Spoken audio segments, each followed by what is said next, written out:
The HomeTech podcast is supported by you. To find out more, go to HomeTech.fm/support.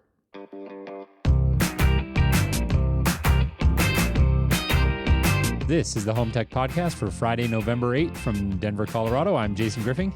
And from Sarasota, Florida, I'm Seth Johnson. Jason, how you doing, man? Are you watching Apple TV Plus? I'm doing great. I'm not. I haven't yet taken the dive, but I do understand that they've got like a 7-day free trial for just about anybody. I think you recently purchased an Apple device, so I think you get, a free year? Yeah.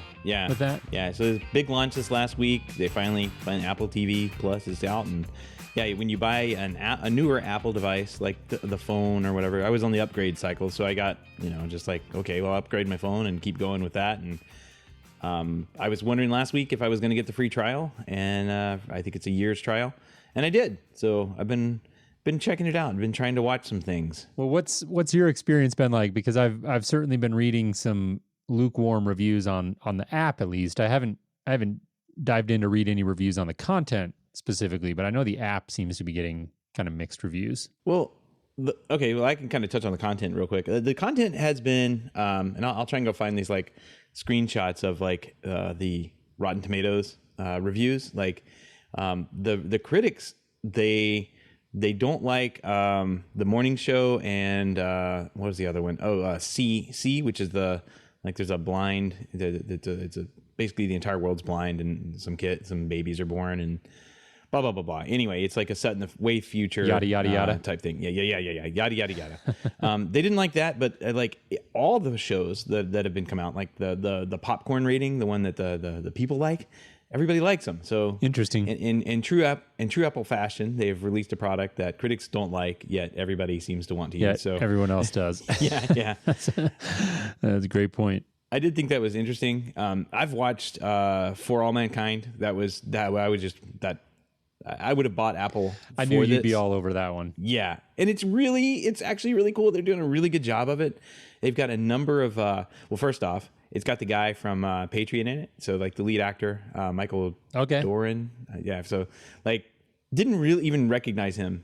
He's kind of like a completely different character in this, and was just glad to see him get work because he's a really good actor, and glad to see that. And it's got also the other guy, the other lead character in there is gentleman from Altered Carbon. I can't remember his name. Both of these guys are like massive dudes. Like these guys, if you saw them on the street, they're like over 6 foot tall. They've got, huge wide shoulders. They look like they're just massive, right? And I'm like, I've been to like NASA and I am not 6 foot tall. Something doesn't compute. I can't fit in anything that NASA had back then, like the Mercury and Gemini stuff. Like I couldn't fit in that. So I don't know. That's the most unrealistic part, but it's actually a really good show. Yeah. That's forgivable. Really enjoying that. And then the morning show, which I didn't think I was going to like, but it's something to watch. Now, these are both miniseries, right? Not like feature film. Everything is movie. Let's see, there's the morning show For All Mankind. There's Dickinson, which is kind of a teen pop type. I don't know, like something you would see on CW for kind of based around Emily Dickinson, the poet. Yeah, I saw that. But evidently that's got rave reviews. No one has talked about that one, before. It didn't seem like it was my kind of thing, and I didn't bother watching it. And there's a couple of kids thing on there. There's a Snoopy go into space, which was funny. I watched it with my daughter. She liked it. And some other like older, there's Ghost Rider and The Helpsters, which is kids related. So really haven't checked too many of those out. But the 3 shows that I have watched, For All Mankind, Morning Show, and they're pretty good. But they're all serious. Does Apple release? Do they do the thing where the whole series is available right away, or are these like HBO style where they release them every Sunday? It's like half and half. So they released, and this was another confusing thing for me because I was like, I'm going to binge this stuff, and I got to the end of For All Mankind, and it was like that was the end of episode 3. Well, you don't get another one. And so I guess they're going to release new episodes. So they are going to make you wait. Yeah. Well, they're going to release them on Fridays. So come Friday, when this show is out, there'll be another episode. There'll be 4 episodes of these shows, and I can kind of catch up and watch those at my own pace. But yeah, they did release 3 episodes of each one of these right off the bat. And then from what I understand, they're going to introduce more shows every month or every quarter or something. So no binging and burning for you. That was a term I learned a few weeks ago, the binge and burn. Unfortunately, I would binge some of these. I would definitely binge For All Mankind. And I'd probably have the morning show type thing. I don't know. That was kind of entertaining. I'd probably have that on and watch it too. Because it was just a fun, one of those witty kind of shows that's got, people elements to it and decent actors in it. So Jennifer Aniston and Steve Carell are in it, and Reese Witherspoon. So like good actors and just fun to watch and leave on in the background if you're trying to do some work or something. Got it. Wash the dishes, that kind of thing. For All Mankind, I was wrapped into it. Got it. Yeah. How's the app though? What's your take on the app? I know you're a design guy. I'm reading mixed reviews. What say you? The app experience is absolutely horrible. I mean, so it's not bad, but it's not great. If we're gonna rate this on a scale of maybe like Hulu to Netflix, this is somewhere slightly above Hulu. Okay. The problem is I really the Hulu to Netflix scale. I like it. Yeah, because I mean Netflix is pretty good. I would say that's like the gold standard. And if you can do better than Netflix, you're doing really good, right? Yeah. Hulu, it's just an abomination. Like you can't find anything in that thing. So, but okay. So on my first mistake was going to the App Store, and I was like, all right, well, where's Apple TV Plus? Because I have the Apple TV app installed on my phone, but I've never used that before. Well, it turns out Apple TV Plus is not an app in and of itself, and it's just kind of like a section inside the Apple TV app, right? And like, interesting. It's treated. You would think Apple would be like all over the place, like Apple TV Plus, just everywhere, but it's not. It's treated like just any other channel that you had. So when I opened up the Apple TV app the first time, there's just like continue watching stuff that you were watching on, Hulu or HBO or whatever. But there was nothing. Apple TV Plus was nowhere in sight. I'm like, well, I've got these emails saying that I'm signed up for this thing, and I've gone and clicked on the box, and I've seen kind of advertisements for it online, but like, where do I watch? And you have to like scroll down and start digging before you find the Apple TV Plus channel. It's kind of like a channel like Stars or HBO or any of these other things would be in it. It's kind of weird. Right. So finding the content was a pain. And then of course there's day one, like I'm sure they'll fix this, but like I started watching one of the shows, paused it, I went over to my Apple TV and I opened it up. Oh, perfect. It knows where I left off on my phone, and I'm going to watch it on the Apple TV. So I watch the rest of the show, and I'm like, all right, I'm going to go back to my phone and watch it over there. I go back to my phone, and it's like, you haven't even watched the first episode. Like, what are you trying to do? Watch the second episode. Oh, it didn't sync. No, it didn't That's sync. Annoying. It synced the first time, but not the second time. And I feel like that's like table stakes for streaming apps now. It should be. Yeah, absolutely. So that was a big miss. And I'm sure they've heard the feedback, I'm sure, but I'm sure they will fix that kind of thing in the future. Oh, for sure. Yeah. And make the discovery just a little bit easier because there's just a bunch of cruft in here that like I wouldn't click on. And I don't know, like you would think that they would put Apple TV Plus as like a little banner across the top, right? Like movies, TV shows, Apple TV Plus, but they don't. It's treated just like HBO and any other channel that you can get in the Apple TV app. They like that subtle aesthetic, apparently. Yeah, I guess so. That's interesting. It's so buried that you had trouble even finding it, and you were actively seeking it out. That is surprising.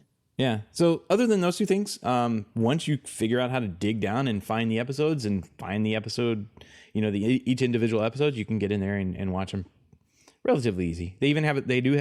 I will say it's nice. They do have a skip. What was it? The skip the beginning intro button that pops up, and if you click it fast enough, you'll skip the intro. So glad to see that. But everything else about the app experience, not so great. The content has been good. Happy with the content. So worth the $5 if you got to shell out. Well, that's $5 a month. Ultimately, that's what counts. I can imagine the app is serviceable. Anyone's going to be able to get in there and find their way around. So ultimately, it really comes down to the content. All right. Well, I certainly am going to go give it a try. We don't watch a ton of TV here, but I think this one is worth kicking the tires on. Yeah, I would agree. It's especially for the For All Mankind thing. That's really a trip to watch, because if you're a space junkie or and even a history junkie or a space history junkie, they have a lot of things that are like in line with our timeline. But then, of course, so the entire premise behind the show is that what if the Russians got to the moon first, and then they it's like alternate history. Yeah, and that's not the only thing that happens. Like, there are other things that pop up to mess with the timeline and craft the show, and they have done a really good job of putting those things in there and writing them in. They can go anywhere, absolutely anywhere they want. And from what I understand, like, this is shown in the 50s, but this thing is going to move fast. The show is going to move very fast, and it'll be like the 50s. It'll bring you up to present day. It'll bring you up to, and they'll go into the future where we're expanded out through the cosmos or whatever. Space Wars. I'm sure those are going to come up. Yeah. All right. Cool. Well, I will definitely go check that out. I'm glad we got to spend a few minutes on that. We've got no guest this week, so we wanted to spend a few minutes chatting about that. I know that was one of the big stories this week, is Apple TV Plus coming out, but we've got several other. We got Disney Plus coming up in a couple of weeks, so expect a longer and I'm looking review on to that one, right? Yeah, that one I've already got. You and I both are signed up for that one, and I know we're looking forward to that one here in the Griffing House. So we'll look forward to that. So many choices now. It's hard to whittle them down, but choice is a good thing. So anyways, let's move on here. We've got, like I was saying there, quite a few headlines we want to jump into. Seth, what do you say we get started? Let's do it. If you're a fan of Best Buy's Insignia line of smart home products, we have some bad news for you. All smart functionality will be stripped out of the devices on November 6th. That's today as we record, rendering them anything but smart. The Best Buy announced the shutdown in September and discontinued most of the products at that point, but customers are still unhappy that their devices no longer function. Some of the devices will retain functionality, at least as far as their base function goes. Your smart freezer will stay a freezer. It just won't be smart anymore. Smart lights will still work as lights, and you'll have to turn them on and off the old-fashioned way. But by after tomorrow, any Wi-Fi connectivity and control through voice assistants will vanish. Shut down the servers. That's what happens. Bummer. I love it. Smart lights will still work as lights, and smart plugs will still act as plugs. I would hope so. So at least that's good. The story did mention that the Insignia smart camera has been the greatest source of outrage for customers. It says while other products can still function, the camera will be rendered completely useless. It will be nothing more than a junk device taking up space in Seth's HomeTech graveyard. Yeah, I was just about to say. I need to go get one of these. I mean, anything in Insignia could. If I find an Insignia freezer, that would be helpful. I could put it out here, plug it in right there. Sounds like this has been kind of a PR nightmare for Best Buy. Insignia is only offering partial refunds. There's a whole bunch of hoops you got to jump through, it sounds like. And they're not offering refunds for all devices, I guess.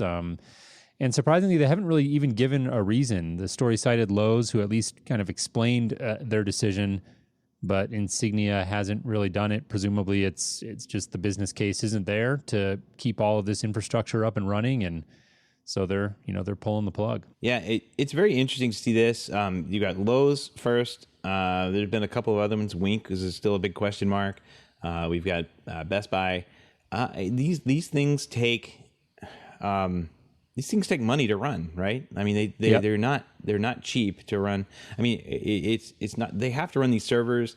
They have to pay developers to keep the server and DevOps guys to keep the servers up and going. I mean, if something breaks, a security issue comes out, they have to fix it.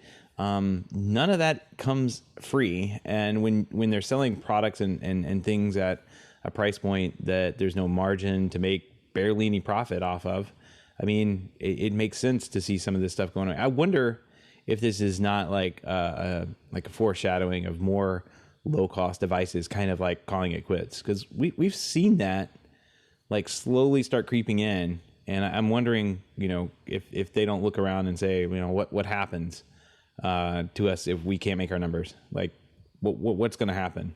I'm looking at you. What is that camera thing that we always talk about? The $25 camera. The Wise Cam. Wise Cam, yeah. I'm looking at you, Wise. Yeah. I mean, they made a scale. They made a scale you could sit on and weigh. It's like Okay, you made a camera and now you're making scales. Okay, that's cool, guys. It's kind of like I pulled the trigger on some of those Wise cams. I've just been so curious, so I'll have to report back and let you know. Oh boy, how it goes. At $25, it's kind of like, all right, well, if they pull the plug, I'm out $25. Save one for me, right? I'll send them to you. So yeah, I haven't had a lot of time to kick the tires on them yet, but we'll see. All right, moving on here. Just shy of a decade after Walmart bought Vudu, the information report said the retail giant is, quote, considering selling its digital video on-demand store. There's no word on how far along in the process any potential deal is or if it will actually happen. In a statement to the information, a Walmart spokesperson cited the service's 100 million strong install base and said, we're constantly having and are open to conversations with new and existing partners to explore the opportunities for continued growth.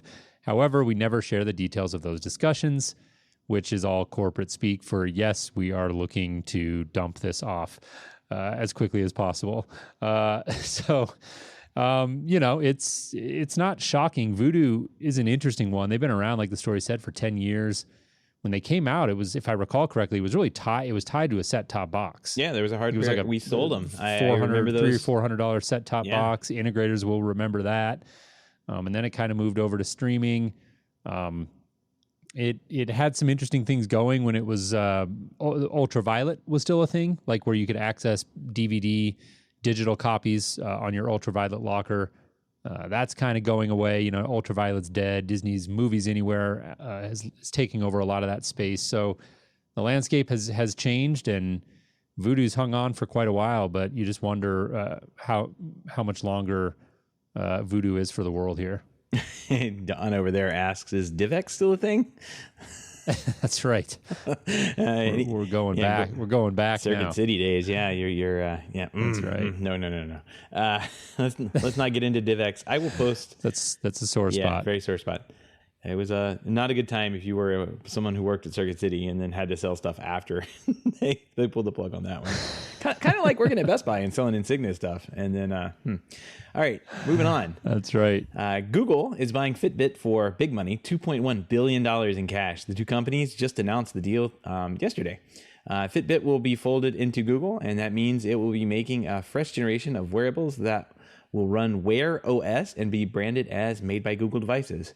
Here's a quote from Google. Over the years, Google has made progress with partners in this space with Wear OS and Google Fit, but we see an opportunity to invest even more in Wear OS as well as introduce made by Google wearable devices into the market, said Rick Osterloh, Google Senior Vice President of Devices and Services and Tracking People. Because that's really what they're doing, right? I mean, this is like literally what Fitbits would be great at. That's right. You're going to track people. That's what you need. So, yeah, there's definitely some concerns voiced in the story about the privacy, personal data. You know, what might happen to Fitbit data if the deal is to go ahead. So, lots of questions there. Hopefully, you know, with the increased awareness that we've been talking about, you hope that Google will, you know, stay on the straight and narrow with this. Obviously, when you do anything with Google, you know that your data is the product. Like like the Gmail, Google Docs, all of that. I mean, it's insanely popular. We all use it, and we all just kind of know that our data is actually the product that they're after. So, you know, it's not inherently good or bad. It just kind of is, in my opinion. So I'll give you an example of that. There's a lot of people really upset right now and continue to be upset that if you have a G Suite account, which is basically Google rebranded for a custom domain, right? So you probably use that for work. I use it for work. I have a number of other G Suite accounts that I have like for random things that I pay for, including HomeTech. Like all of our email runs through Google. So like you can't use any like Google Home or Google Assistant devices with a G Suite product. Well, why? I'm paying Google $5. Well, the answer is more, you know, I've seen the answer floated like, well, the G Suite's for work. You should have a Gmail account for your home. It's like, well, I have a Gmail account for spam, and that's where I send all my spam to, but it has nothing to do with my day in and day out. But I mean, the more likely answer to me, and it's kind of glaring, it's like, well, you have to pay you're paying $5 a month per account per G Suite account. But I mean, they make a ton more money off of you if you just use your Gmail account and surf the web, right? So like that's what they want you to do. They want you to have your identity under that one account, and they want to make money off you that way. And that's what subsidizes their Google Assistant products and all that stuff. Not and the terms I'm sure are way different. I really haven't looked at them, but I'm sure the terms are different for business accounts. Like they're not tracking a business account. So I wonder how much of a difference. I would imagine there is a difference, but be interesting to dive into that. But either way, this is a big deal. 2.1 billion. Clear signal. Google's serious about wearables, and so we'll have to see. It's there are a lot of many obvious reasons that we won't belabor why Google wants to get into this. So the intriguing part of the story will be, of course, to see how this all takes shape in the months and years ahead.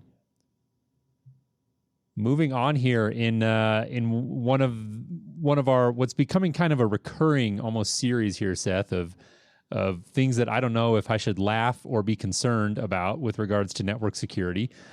Siri, Alexa, and Google Assistant are vulnerable to attacks that use lasers. It's a story about lasers to inject inaudible and sometimes invisible commands into the devices and surreptitiously cause them to unlock doors, visit websites, and locate, unlock, and start vehicles. Researchers reported this in a paper published on Monday.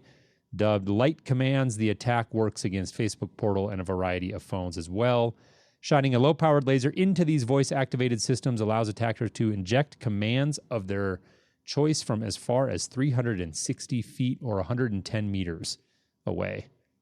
Not sure what to make of this one. Did you see the, I don't know if it's like FUD or something like, it looks like you need some pretty specialized equipment and you have to like be right on the money with where the laser gets aimed, but that's what the lasers are for, I suppose. I can't tell if this is FUD or fear, uncertainty, doubt, but it's certainly an interesting item to ponder, right? It is. One of the videos they have is shows them opening a garage door by shining a laser through the window and hitting a Google Assistant or something like that. I guess they're using, what was funny in here is that they were using lasers to do this. They're using light, and they don't really quite understand how it's working. It said one of the researchers wrote, "We know that light triggers some sort of movement in the microphone diaphragm, and that mics are built to interpret those movements as sound, but we don't really completely understand the physics behind it, and we are currently working on investigating this." So I'm paraphrasing a bunch of this. How interesting. Yeah, so they don't even know exactly how it works. It just works. You shine the laser. Wow. And I'm sure the laser has pulses, and whatever microphones they're using, these small tiny microphones are reacting to this somehow. And Amazon did release a statement. Customers' trust is our top priority, and we take the customer's security and the security of our products seriously. We are reviewing the research and will continue to engage with the authors to understand their work. Google said, "We're closely reviewing the research and protecting our users is paramount. We're always looking ways to improve our security of our devices." I don't think Apple didn't decline, and Facebook wasn't immediately available to comment. Of course, their products aren't immediately available either. I mean, I was looking at this. I asked about 49 days ago, 50 days ago, I asked if anybody had seen a Facebook portal in the wild, and no one's chimed in and said they've seen one. So I'm still curious, still looking for that Facebook portal, the mythical unicorn. That's the Facebook portal. Yeah, that's right. And, I'm thinking it's only a matter of time until a new product category emerges on Amazon. It'll be like laser shields for your voice assistant. It's just a mirror. Well, that's not great marketing, Seth. Laser shield sounds so much cooler. You better trademark that. Yeah. Oh, it's interesting. Matt in the chat room saying you can also use vibration speakers, directional speaker, and ultrasound as well. These microphones are micro electromechanical systems, or MEMS components is what these are called. So apparently there's some known vulnerabilities with these types of microphones, but if somebody's like in my house pointing a laser at my smart speaker, and they want to do me, they have ill will towards me, I've probably got bigger problems to worry about. Yeah, some of the hacks, like these super nerdy hacks, it's like, well, a state sponsor might be able to pull something like this off if they had to, but more than likely, a brick through your window is going to get in the house a lot faster. So it was like when the iPhone came out with the fingerprint thing, and I read an article that was like, it can be hacked. And then I read it and it was like, they had to take your finger, cut it off, and like imprint it, or like cut. It wasn't quite that extreme, but it may as well have been, because it was like they needed your finger, and then they did like a plastic molding of your fingerprint, and they were able to like use that. So it's like, it's some of these things are just nerds trying to break stuff, I think. But hey, it's good. It's cool research, especially. I think. It is good, white hat research. These are things we joke about it. We need to be aware of these things, but some of these are just FUD. I think you said it well. Well, and not practical to worry about in the daily use of these things. And I'd say if you have a Google Assistant hooked up to your garage door that can open your garage door, like put a PIN code on it, or make it where don't hook that part up. Like leave that completely separate away from the Google Assistant. So. That's probably the best thing you do. Like, just don't introduce those security holes that can open your house up to somebody getting into it this way. Or come buy a laser shield. I've got them for sale. Laser shield. I'm going to make a website up before Friday. We'll put a link to that in the show notes. We just sell these little mirrors. You just stick them in front of Google Homes. That's right. The margins are great. Yeah, exactly. All right. According... Man, this sounds like a challenge. I think I'm going to make it happen. All right. According to a recent press release, Lutron Electronics has reached a settlement with Savant Systems. Pursuant to the settlement, Lutron dismissed its complaint against the company on Friday, November 1st over U.S. design patent number D734277. The two smart home industry leaders worked collaboratively to settle the lawsuit in the interest of their mutual customers and look forward to continuing their long-standing integration, alliance, and relationship. No word yet if the Savant stuff is going up in price. I'm curious because that's what happened to everybody, literally everybody else who settled with Lutron, is the price of their lighting stuff went up by X amount of dollars. So the customer ends up paying for it ultimately. The integrator, absolutely. Yeah, integrator and or customer. Yeah, got to pay those licensing fees. That's right. Yeah. Well, Lutron and Savant, it's good that they're playing nice together. At least, and this is like you alluded to, is not the first time we've seen Lutron go after somebody. But I remember when we originally talked about this and saw the picture of the two devices, and I mean it was literally like a direct knockoff of. I think this is the Palladium one, if I recall correctly. Anyways, good to see him bury the hatchet, and hopefully everybody can can move on, and there's not too much collateral damage that comes out of this. Moving on, speaking of established players here in the pro space, Control4 has officially launched the new NEEO remote. The story reads here from CE Pro: when Control4 acquired scrappy remote control manufacturer NEEO back in February of 2019 for $11 million, many in the industry wondered why. Now we know. Did anyone really wonder why, by the way? Nope. It's pretty obvious, like the remote control company. Anyways, Snap AV, which subsequently acquired Control4 in May of this year, has announced the launch of the NEEO remote for Control4. The $600 NEEO is a touchscreen remote that delivers refined control of home entertainment through the Control4 Smart Home OS 3 platform. Wrap up here with a quick quote from Charlie Kindle over there at Snap AV. NEEO was expertly designed to be beautiful, and with Control4 OS 3, it's also the easiest way for family to enjoy entertainment in their homes. Says Charlie Kindle, Snap AV Chief Product and Technology Officer. NEEO is a reflection of our obsession for creating the most elegant and simple interfaces for the refined smart home. Very cool. These, I think you have one of the original NEEOs as well. I have one. They're nice. They feel nice. They're nice as a remote. Yep. There's been a lot of feedback I've noticed on the Control4 forums about these types of remotes, and I'm not sure. Well, these products aren't for everybody, right? Like a half touchscreen, half remote doesn't necessarily lend it to every single person out there, right? So there's been a lot of feedback and like, well, you're missing buttons for this, and this. And it's like, well, Yeah, a lot of people are complaining there's no number buttons on it. It's like, well, yeah, you don't really need no number buttons anymore, guys. You're going to be streaming everything. Use the Apple TV app. You can't find anything. Yeah. So I think this is an interesting product at an interesting time for smart home and control systems. What's cool is that it's kind of the basic remote, like it's the basic Rosetta, up, down, left, right, select. It's got a couple buttons for up, down, volume up and down, that kind of thing. But what it gives you is access into the rest of the house, like into the rest of the smart house. So like if you have lighting devices in the room, you can execute lighting scenes from it pretty easily right on the touchscreen interface. It's something you can't really do from like another smart, like my Roku remote. It's not going to be able to do that, right?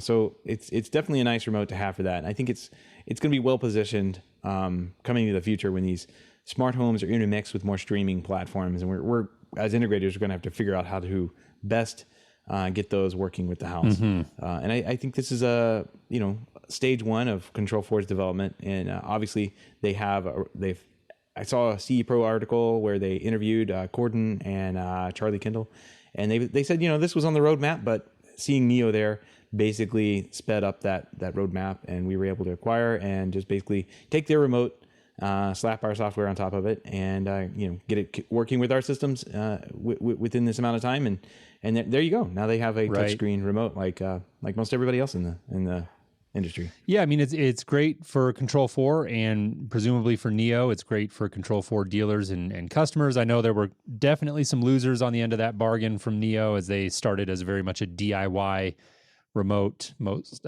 listeners to the show will certainly remember that. But putting that aside, I mean, this looks like a great thing. There are a couple of interesting points that the article touches on. Number one, in terms of programming, it looks like, they're really trying to make this very easy to deploy. So they talk about how as long as the home is equipped with OS 3 and then has either an EA1, EA3, or EA5, you could basically ship this to the homeowner and have them enter their Wi-Fi password, tell the device which room they're in, and it's online. So that's cool. I think most integrators will probably want to ease into the water. I know if I was still an integrator, it's always hard. Those things you want to be there to test it and make sure everything works as expected. But hopefully, they're able to execute that smoothly. And if it indeed works out that way, that you can pre-program these and then ship them out to the house, that's great. So hopefully that works out well. The story did mention, by the way, that the Corden Vaughn mentioned that pre-orders from integrators are the largest quantity in the history of Control4, according to this story. I did see that. They were complaining on the dealer forums that the website was down and they couldn't order. Yeah, which I thought was pretty good. Yeah, so a lot of demand for this thing, and at $600 MSRP, it's a pretty premium offering in the smart home these days. It wasn't long ago that $600 for a remote that looked like this would have been a steal. So we have to keep it all in perspective. But yeah, at this point, given the way the market has evolved, it's still a fairly premium offering, but it looks great. I hope they do well with it. It's nice product. Yeah, I do too. I like I said, I think it's step one into whatever else they're going to get into, because they literally took what NEEO had, and it looks like they put the Control4 software into it. I doubt they've done anything on the hardware side, other than I heard it had like extra memory inside of it, so they will run the Control4 stuff, but it will not. You can't take the old NEEO remote and put Control4 software in it. Won't work that way, unfortunately. So I don't have one. I have to actually buy one right out. But that's going to be interesting to see what they do with it. Something to watch. There's another story I linked in there in our show notes. Another CE Pro story that kind of dives a little bit deeper into the design. Control4 executives talking about it, and I love the pull quote that they pulled out of the story. When they do the bigger quote that kind of eats up a lot of the page to get your attention. It says, quote, "I don't think people would say our product design was something to lust after." Charlie Kindle, Control4. Speaking about the product design, of course, outside of the NEEO remote. So the gist of the story being that as we know, this acquisition by Control4 was really about the beautiful design of the NEEO remote, and and the team behind it, right? What they're capable of. So hopefully they can continue that. And like I said, I hope they have a lot of success. They and Control4 dealers out there all have a lot of success with this product. All the links and topics we discussed tonight can be found in our show notes at HomeTech.fm/280. Wow, 280. Jeez. Getting up there. While you're there, don't forget you can sign up for our weekly newsletter, which includes even further analysis as well as other industry news that you may not have had, that may not have made the show. Again, that link is HomeTech.fm/280. Also, don't forget you can join us in the chat room live on Wednesdays, typically starting around 7 or 7:30 p.m. Eastern, Seth's one true time zone. Again, 7:30 p.m. Eastern on Wednesdays. Find out more at HomeTech.fm/live. We've got several folks hanging out in the chat room with us tonight. We really appreciate it. It's always a lot of fun. AssistantShield.com purchased. Oh, man, you're quick. I like it. Yeah, well, this live show, we got to get moving on this for these other guys. Pick it up. That's hilarious. I can't wait to see what you come up with. Well, I think we got something here, Seth. Yep, absolutely. Nothing in the mailbox today, but we do have a pick of the week. Jason, you ran across this one. I got to say, this is hilariously funny. Bit of marketing from the fine folks over there at HBO. It's great. I thought it was really funny, and I was reading the digital trend story, and they were kind of like, I felt like trolling on it. They were like, as if HBO was serious about this thing. And so I was like, I got to go watch the video. Clearly not serious. Well, no, they are serious. It is a contest. And the contest ends today or tomorrow. And serious, but not serious. Like, it's meant to be a joke. Yeah. I mean, so the grand prize of this contest is a box that you can basically sit in and watch HBO privately, I guess. It's a cardboard box they're going to ship you, and they're all excited about this cardboard box. That's the grand prize. But they also have additional prizes that include Apple AirPods, HBO branded t-shirts, and sticker sheets. So you have to be in college. This is directed at college students. You have to be 18 or over, have an EDU address, all that good stuff. But I thought it was the video was hilarious and something to check out if you haven't seen it. It is funny. It's I could use one of the boxes sometime. I think we all could. I go back to my dorm days, and that's what the video is predicated on. It's two guys in a dorm, and it's you don't get a lot of privacy, and then it's like, we reinvented this cardboard box and painted it black, and so it's just as the name implies, it's a box that you sit in and watch HBO. So I thought it was pretty funny, worth a minute of your time if you're bored. Go check that out. We'll have a link in the show notes at HomeTech.fm/280. I do like that they put at the end of the video they say box is literally our middle name. It's a fair amount of decent copywriting on this one. It's good. I like it. Go check it out. Yeah. Creative marketing gets people talking. All right. If you have any feedback, questions, comments, picks of the week, or ideas for a show topic or guest, give us a shout. We'd love to hear from you. Our email address is feedback@HomeTech.fm. Once again, that's feedback@HomeTech.fm, or visit HomeTech.fm/feedback and fill out the online form. And we want to give a big thank you to everyone who supports the show, but especially those who are able to help financially support the show through our Patreon page. If you don't know about our Patreon page, head on over to HomeTech.fm/support to learn how you can support HomeTech for as little as $1 a month. Any pledge over $5 a month gets you a big shout out on the show. But every pledge gets you an invite to our private Slack chat, The Hub, where you, the other supporters of the show, can gather every day and learn about our new product, Jason. Assistant Shield. Assistant Shield. Yeah, that's it. AssistantShield.com. Yeah. We're coming to take over the world with this thing. Yeah. It's going to be great. It's going to be great. All right. And if you're looking for other ways to support the show, we'd love to have you take a few minutes to leave us a review on iTunes or in your podcast app of choice. Those reviews definitely help more people find the show. So if you enjoy what we do here on the podcast, please take a minute to leave us a review. We would appreciate it tremendously. And we do want to remind everybody, HomeTech is a proud member of the Technology.fm collective of podcasts. You can find HomeTech over there and other great shows like Home On, The Smart Home Show, and DTNS over there at Technology.fm. Go check it out. Absolutely.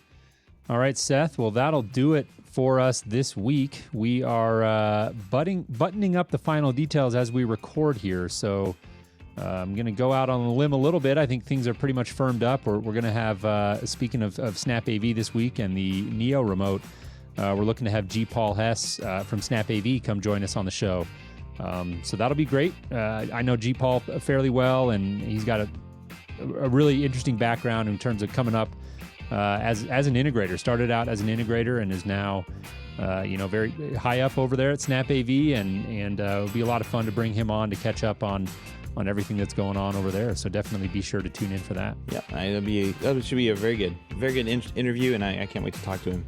And with that, Jason, we'll close out the show this week. I will talk to you next week. All right, sounds good. Have a great weekend, Seth. Take care.